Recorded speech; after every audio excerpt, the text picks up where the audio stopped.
As a CEO, you have to come up with a mission, your purpose, your vision, where you're going, and then your values and what you believe in. And that's the groundwork of building. And some people never think about that. Oh, I need a slogan. Oh, I need a marketing gimmick. Yeah, you do. But before that, you need a foundation. All right. Hey, everybody. It's Jason McLaren with the Leadership Loading Podcast. Welcome today to my guest, Gary Polk. Gary, welcome to the show. Thank you. Glad to be here. Yeah. So Gary is not a veteran like most of our guests, but he's over there doing some great stuff at the Polk Institute Foundation. And so we wanted to have him come on today and just kind of tell us what he's been up to, give us some of his life experience and go from there. So Gary, tell us what led you to where you're at today. Well, education got me here. My mother wanted to make sure that I was the first in the family to graduate from college. So there was never a question of what college, it was just where. And so I got a BA from Loyola Marymount here in Los Angeles, and with a major in marketing and a minor in finance. And I went on and got a master's degree at Cal State Dominguez Hills in administration. So that really just set me up for the rest of my career. I came out of Loyola Marymount and went into banking. Spent 10 years at B of A, got into the lending program, and my marketing was nothing at the beginning. And all of a sudden, banking took a turn towards marketing. And all of a sudden, I was at the right place at the right time. And my career skyrocketed from there. So at age 28, I made branch manager. But my last assignment at B of A was Beverly Hills. You work up there for 2 years, it is a lot different than any other place. The deals are different. The attitude is different. When I looked around and saw the average folks like us, they were entrepreneurs, business owners. Corporate people don't make enough to live in Beverly Hills. So with that, after 10 years, I left and wanted to do something on my own and got into sales. Went in the insurance sales. And 1991, all of a sudden, I got a chance to teach at a university and taught introduction to business. And first, when they asked me, I was doing some volunteer work, and they asked me to teach. And I said, well, I don't know anything about being a college professor. They said, well, we have this new program called the Minority Business Program. We want to bring more Black and Latinos to Northridge to major in business. And you have a banking career. We've seen you work with our students. We think you could do it. So I looked at the textbook and I realized I read a lot of business plans as a commercial loan officer. And so I said, I'll teach my students how to write a business plan. And because I had a finance background, the finance part of a business plan was the most important part. And I told them I'd teach them how to capitalize a business, how to use collateral, how to figure out loan payments.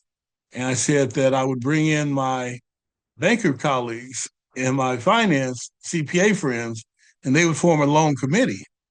And that kind of raised the bar. So it worked. My students loved the opportunity to work with professionals. And then my colleagues coming back to college had a good time. So that really worked. And what was interesting, in about 3 years, they ran out of money in the program. And I said, you know what? I don't need the money. I'm doing it part-time, so I'll teach for free. And they say, you will? I said, sure. They said, well, don't tell the union, and we'll let you do it. And so I realized that was my passion. And so we fast forward another 5 years, and I'm out of banking altogether. I was in insurance, getting ready to take a district manager job, and I decided to quit and pursue my passion, teaching and coach high school girls basketball. So I left a lot of money on the table, but it was the best decision I ever made. My oldest son was 15, my middle son was 13, my daughter was 10. And had I taken that district manager job, I've been out there working 70 hours a week and missing key time. I knew that if I taught and coached basketball, I'd be around. So it was a great decision.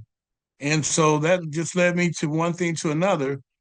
But what I really learned in banking, the two things, was they taught us the 5 C's of credit. Number one was character. It's all about character. If your borrower has character, you have a chance to get repaid. And the second thing, the importance of relationships. So I used character and relationships for the rest of my career and everything else I did, and it really worked out for me. It really made me who I am today. And so then I started in 2020, I started the Polk Institute. And we were in the midst of COVID, and COVID was such a negative thing.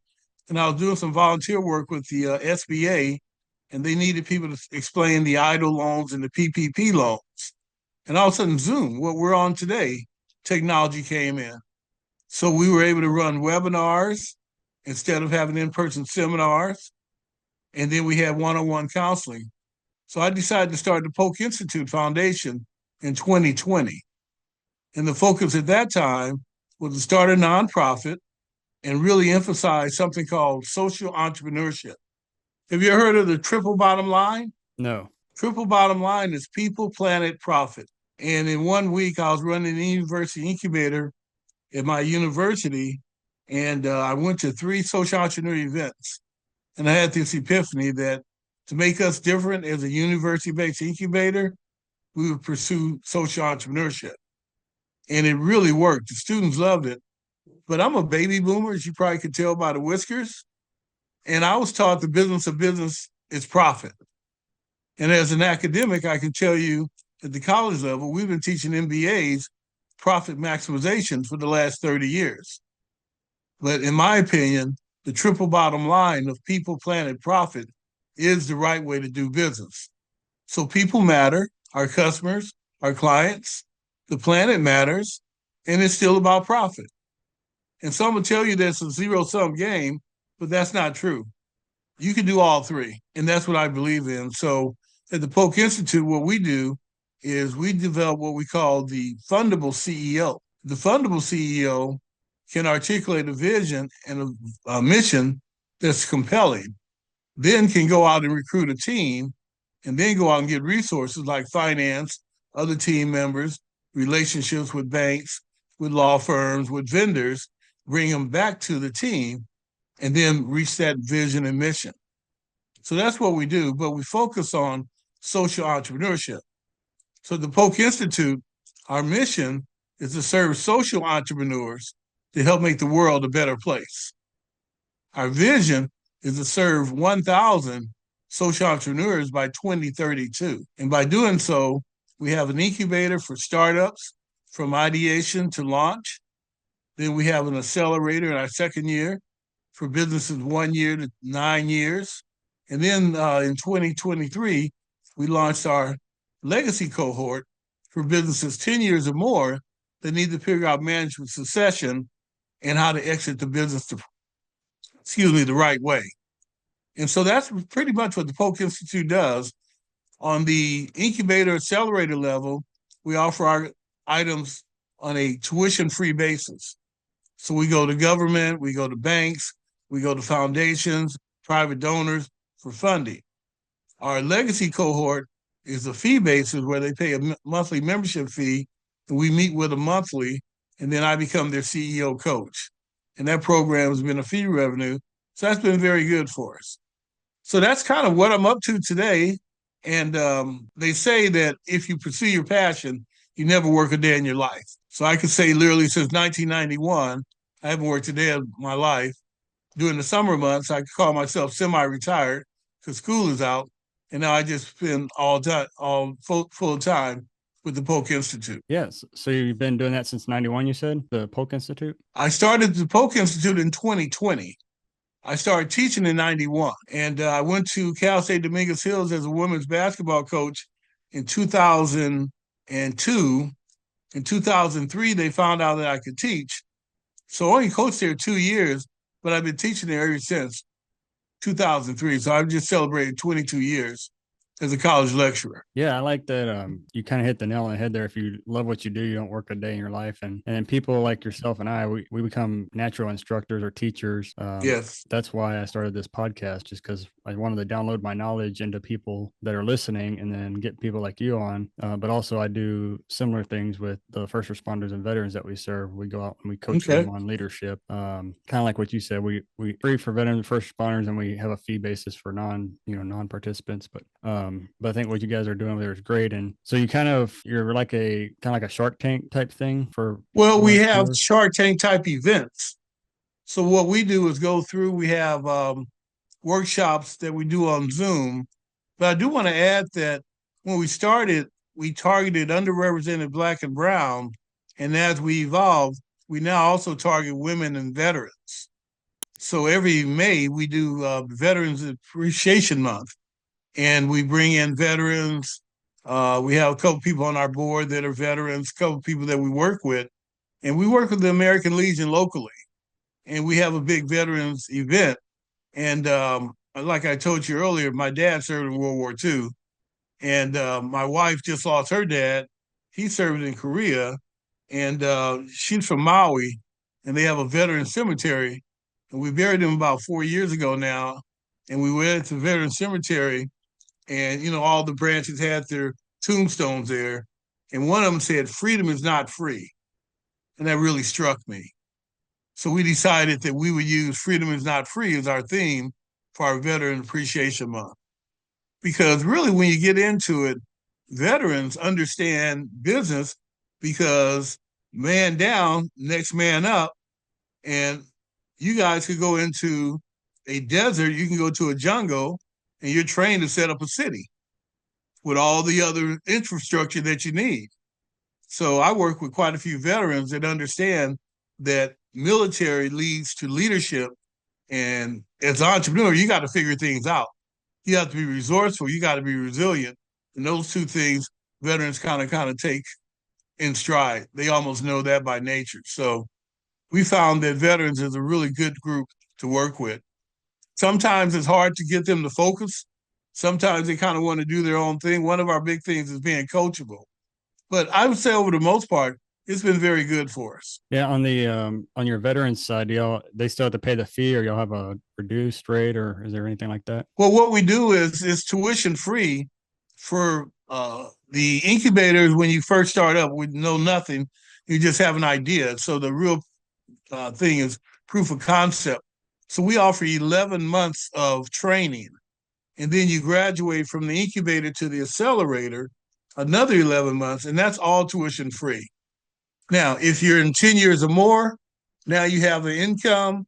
Now we're going to charge you a fee to be in the legacy cohort. So it is fee based. Yes. That's a good setup that helps you put your training wheels on and then get the operations going without having to come up with a bunch of funding right away. Yeah. And I know that usually when you're in startup mode, you don't have any money. And I did some research before I started the Polk Institute, and I found out there are 15 universities in the United States that are tuition free.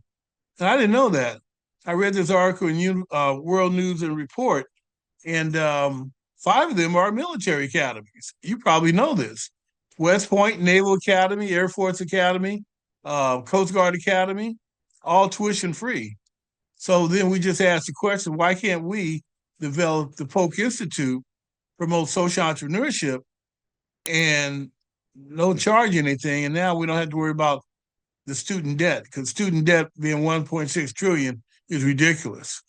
So we were able to do that, and we found enough financial support to keep us going. Yeah, I think even with our veteran benefits like GI Bill and that sort of thing, anything that we can do that helps us save money obviously is going to help out. And so that's why we're always looking for opportunities like that to get our ideas out there. And like you said, veterans are natural businessmen, right? We get a mission and we want to get it done, and Right. we make sure that we will get it done. And so that's why we usually strive well in entrepreneurial roles. So I think that's a good tool you guys have with her. Well, you got to be resilient if you're going to be an entrepreneur, because things are not going to be easy. You're going to get setbacks.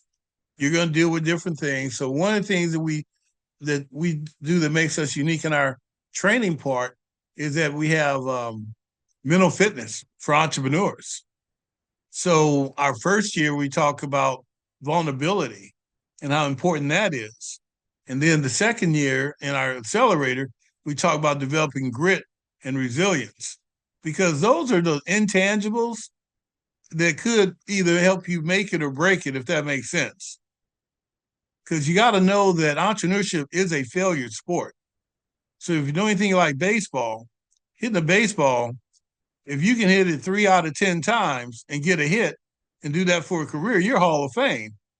But that means you struck out 7 times, failed twice as many times as you succeeded. But the nature of the sport is that is success at 30%. So if you're a quarterback and completed 30% of the passes, you'd be on the bench or not at all or another position. If you were in the basketball, shot 30% free throws, you'd be like Shaq. Definitely. And so, how do people find out about the organization, or how do they get in touch with you guys? We have a website, www.polkinstitute.org. We do a lot of, we're talking about doing a podcast. We haven't got to that point yet, but we have a newsletter.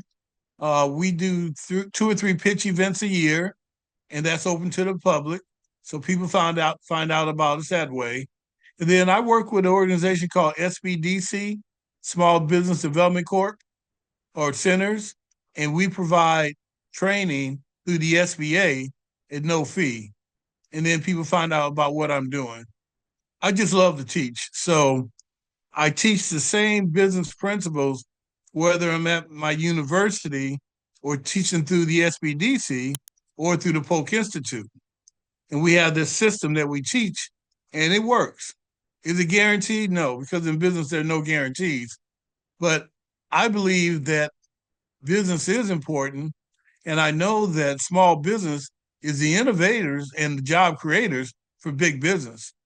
So we have this huge need for small business to continue. But with technology, what it is today, this is a great time to be an entrepreneur. And now that we have AI, that just upped the game a little bit more to learn how to use it as a tool, though. It still doesn't replace our own human ingenuity and innovation, but it can be a very nice supplement. And that's what I teach it. It's a tool.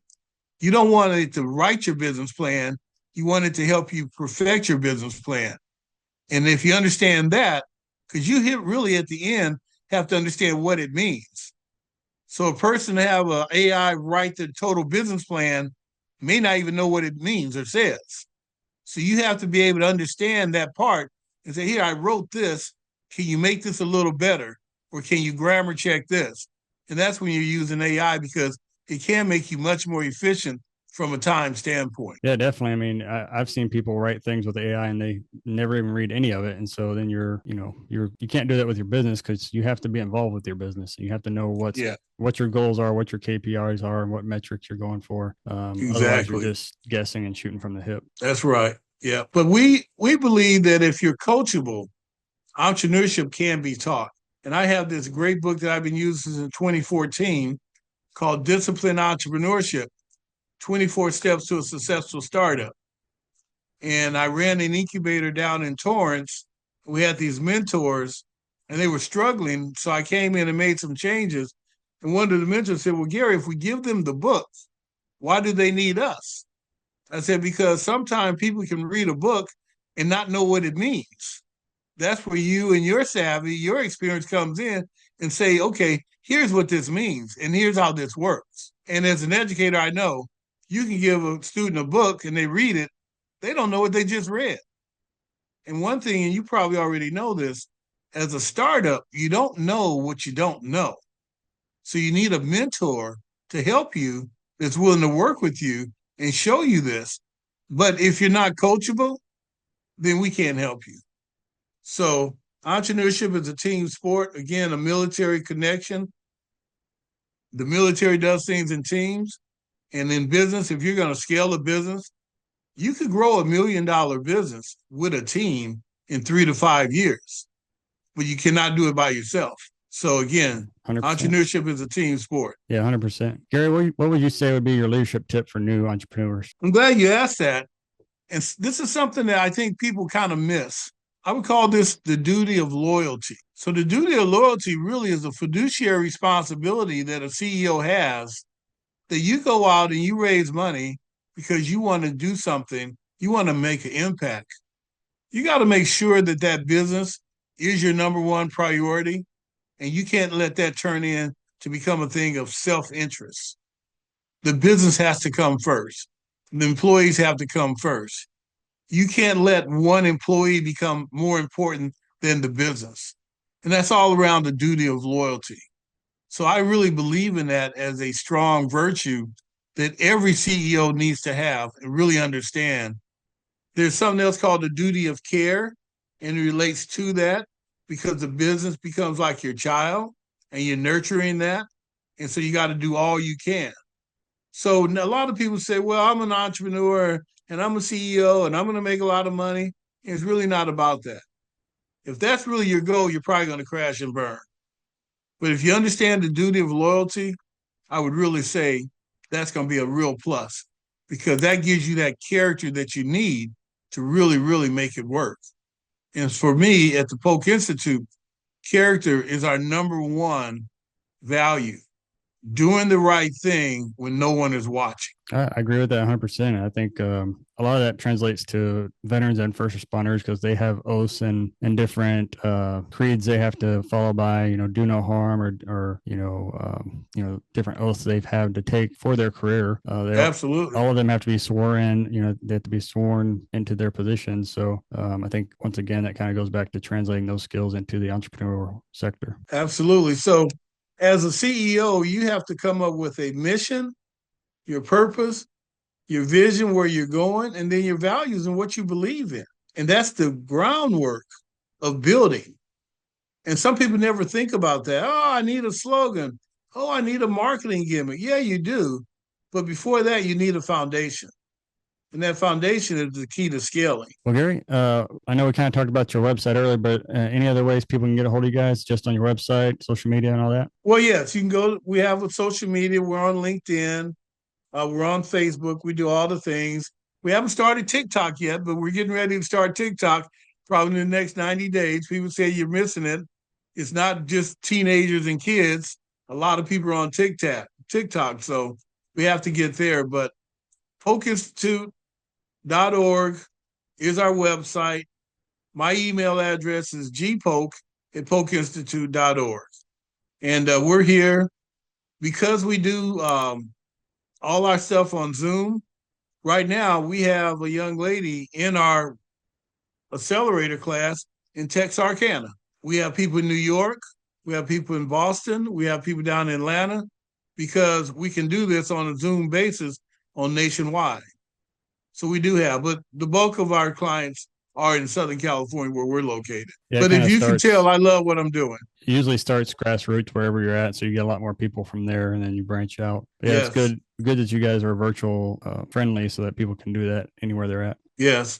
Well, a new program that we're in the works of bringing out is what we call our Silver Tsunami Accelerator, and we're going to pilot that here, and then we're going to try to take that nationwide by partnering with SBDCs.